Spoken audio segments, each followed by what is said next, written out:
30, and today I want to talk about what's the widest wheels you can fit on your Q50 and Q60 models on stock height, on drop springs, and on coilovers. I'm not going to talk about air suspension because that's totally another world. But here's the thing. Y'all want the answers, so I'm going to give you the answers. Now, I like to teach a little bit. I was trained by Michelin down in Greenville, I think South Carolina, North Carolina. Y'all may not believe it. I still work for BJ's Wholesale Club. So I know about wheels and tire fitment. So what's the widest wheel I can put on my stock height Q50, Q60 models? Well, here it is. 9.5, 35 offset. But Kevin, what does 35 offset even mean? 35 offset is where the wheel hub, where they put the bolts are, the wheel studs, where they meet up with the back of the face of the wheel. Whenever you see positive, that means that more than half of the wheel is sticking inwards towards the body of the car, which means that if you on the car, it's not, the wheels are not going to stick out as much, or it won't be flush. But whenever you see low negative numbers, such as 0.15, understand that the wheel, half of the wheel is sticking more outward of outside the face of the wheel hub and the wheel face. Now, I know I can't draw a perfect picture, but this is why I want to give you guys simple answers. You can also go on willtheyfit.com and put a link below for that, so you can understand more about wheel offsets, because this is one of the best places to go to understand just how can they fit your car. Now, 9.5, 35 offset. But Kevin, can I rock the stock 245 40 tires on it, or the 255 35? Yes.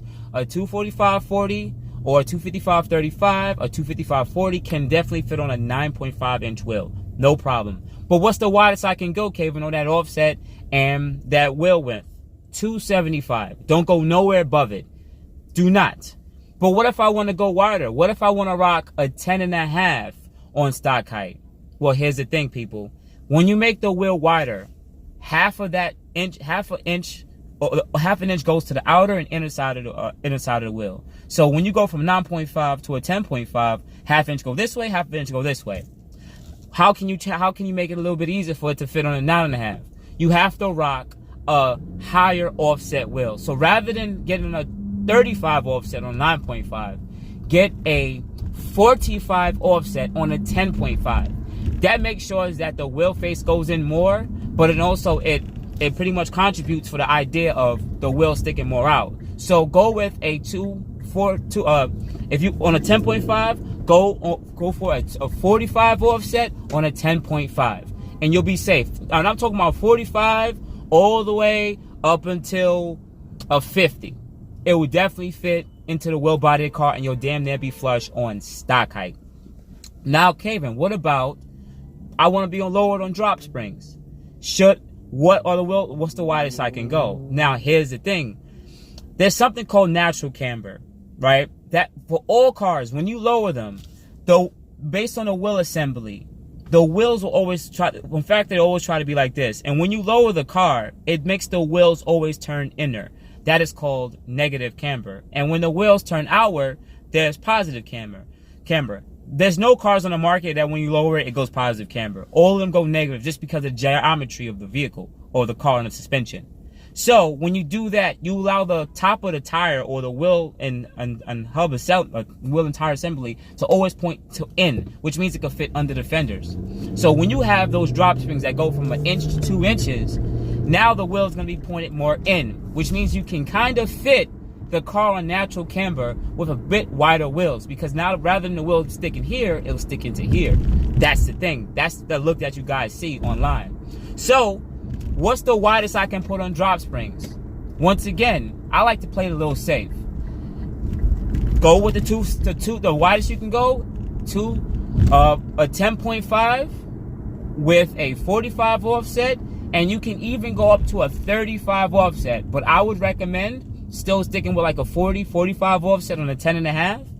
And with drop springs, I'm going to tell you straight up, guys, still stick with up to that 255 to that 275 on drop springs on a 10.5 to from like 40 to 45. You might be able to push a 35 offset on a 10.5, but I would not recommend it because, just because I just don't, you know, I don't want you guys to go out there and waste your money and then have to worry about camber arms and all that stuff. And that goes to the next question. Well, when I get drop springs, should I get camber arms? Most people don't rock camber arms on drop springs, period. Because most of the time when you're on drop springs, you're going to go about 1.5 to 2 degrees of camber. And that's not crazy camber. The car isn't going to have a negative effect. It's just that the inner part of the tire will wear a bit quicker than the out tire, but not that much. But if you're the type of person that does a lot of daily driving, a lot of highway driving, then I would recommend getting camber kits for the front and for the rear. No, you cannot adjust. The stock arms in the front are not adjustable. The rear camber arms are adjustable with stock ones, and there's also a toe adjustment, but it can only help but so much. Your rear camber arms will max out just trying to get you close to zero, and they probably won't ever get there. So my recommendation, if you're on drop springs, most of the people don't get camber arms, but if you're the type of person that does a lot of driving, I would recommend getting camber kits for the front and rear on drop springs. Now, last question. I'm on coilovers, Kevin. What is the widest I can go? Here's the thing about coilovers. There's so much functionality in coilovers that you can make it fit.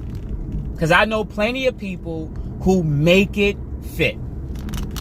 I know people right now who are rocking 11.5s on 11.5 on stock camber arms slammed to the ground.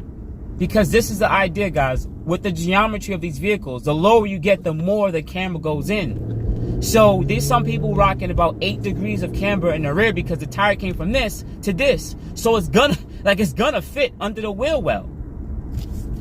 But what would my recommendation be if you're on coilovers? The top most common is a 10.5 inch wheel, right? Oh, pardon me, guys.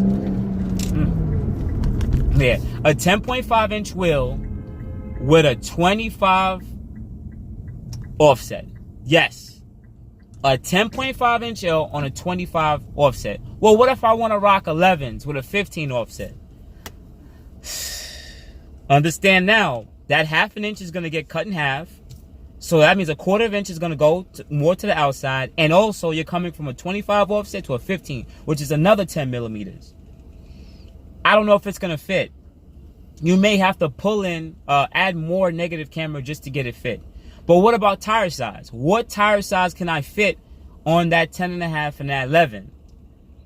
With the stock body lines, the front you can kind of get away with more, but for the rear fenders, to be honest, people, 255 on a 10.5. You might get away with a 265 on a 11 because, you know, you want the bead to be able to still sit and it won't fall off, like pop off and lose air. But a 255 on a 10.5, it'll fit under the stock body lines with about you may get like 2.5 to 3 degrees of camber. So in this case, what about Kevin? Is it recommended for me to get camber arms for coilovers? Yes. It makes the functionality more easier because when you want to go with wider wheels, you can just add more, take out more camber, make it more negative because you can fit the wider wheels. Because the whole wider wheel things go with the whole stance and lowered and being slam look and hella flush. But if you're the type of guy who wants more performance but you also still want the look, my recommendation is a 10.5. 25 offset to a 35 offset, tire size between a 245 to maybe a 265 on a 10.5. You should be able to get away with that. Those are some of the common sizes and the common offsets. Anything past that, guys, you're going to have to finagle with. You're going to have to go back and forth with, trial and error. You're going to have to get camber arms. You're going to have to get camber arms just to make it a bit easier for you so you can make these wheels fit for you. So once again, I hope that gave you a little bit of information on what wheels and tires can fit on your Q50 and Q60 models. I can't even forget to finish. Hopefully you follow me to this part. Can it fit under my BBK? And that's the answer I do not have for you guys, because a lot of wheels, you may have a 10.5 inch wheel with a 25 offset that fits under your BBK. But then you'll have another wheel design that won't, because depending on how the wheel face, the back of the wheel face is, or the spoke design, it'll also hit the brake rotors. I mean the brake calipers. So nobody really has answers for that. So once again, just look online, see what some other wheels other people may have fit, and maybe even shoot. Before you even buy any wheels, what you should do is just test fit it. Take the wheel off, let them have a test fit to see if it clears your front calipers, and then you can go along with your wheel purchase. Know your offsets first and the wheel rims, and then from there try a test fit.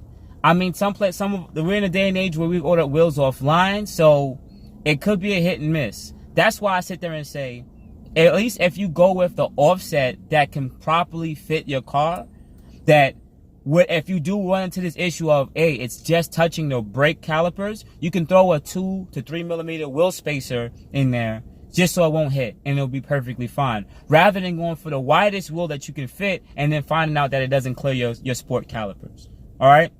So guys, thanks again. I know it was a long video. I just like to try to get more in depth on what could help you in your wheel and tire purchase.